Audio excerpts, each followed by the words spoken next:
कारण राज ठाकरेंच्या इशाऱ्यानंतर मनसे नेते गजानन काळे यांनी मुख्यमंत्री फडणवीसांचा अल्लाह हाफिज असं म्हणतानाचा व्हिडिओ सोशल मीडियावर पोस्ट केलाय, जो मोठ्या प्रमाणात व्हायरल होतोय। एका कार्यक्रमात बोलताना भाषणाच्या शेवटी फडणवीस जय हिंद, जय महाराष्ट्र, अल्लाह हाफिज, भारत माता की जय असं म्हणतात। हा व्हिडिओ तेव्हाचा आहे। मुंबई महापालिका निवडणुकीच्या पार्श्वभूमीवर आता मनसे आणि महायुतीमध्ये व्हिडिओ वॉर सुरू झाले आहे, ज्याचा उल्लेख राज ठाकरे यांनी कालच शिवसेना मनसे एकत्र येण्याच्या युतीमतच्या पत्रकार परिषदेत केला होता।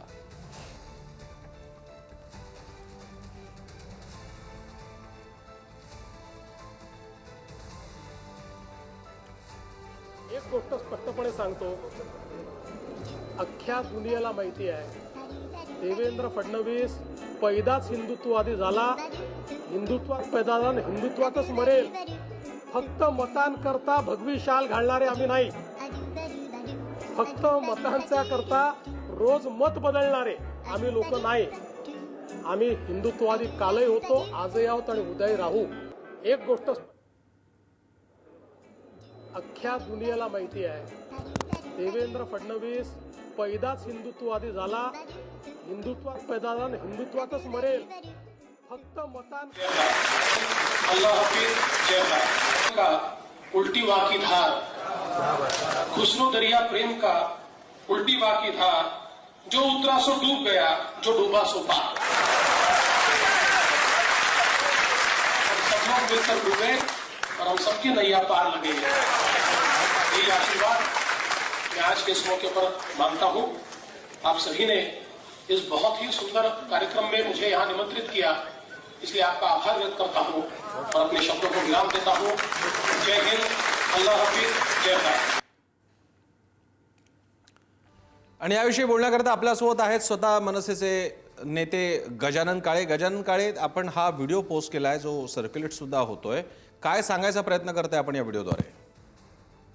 मला असं वाटतं की कालच्या वंदनीय बाळासाहेबांची जे स्वप्न होतं, या दोन्ही ठाकरे बंधूंनी एकत्र यायला पाहिजे, याच्यानंतर झालेली पत्रकार परिषद असेल, अत्यंत त्रस्त आणि डिस्टर्ब असलेले देवेंद्र फडणवीस महाराष्ट्राला दिसले। कारण अदानीच्या घशात घालणारी मुंबई आता या ठाकरे बंधूंमुळे शक्य नाही आणि या डिस्टर्बपणातून त्यांनी अनेक वक्तव्य केली।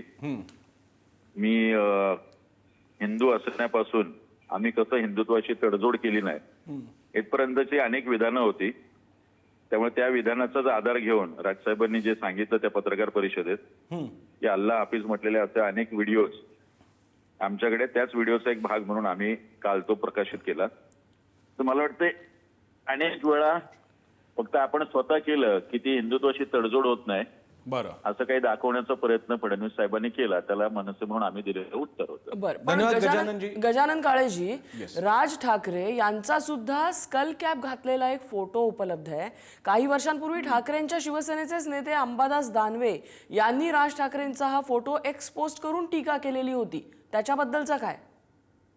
मी परत एकदा आम्ही तेच म्हणतोय की ज्या अटल बिहारी वाजपेयींची आज जयंती आहे, मला वाटतंय डॉक्टर अब्दुल कलाम यांना राष्ट्रपती करणारा भारतीय जनता पक्ष होता। आपण काय ह्या देशामध्ये मुस्लिमांच्या विरोधात वॉर सुरू केलेला आहे का? आणि देवेंद्र फडणवीस साहेबांना किंवा भारतीय जनता पक्षाला ते म्हणायचं आहे का?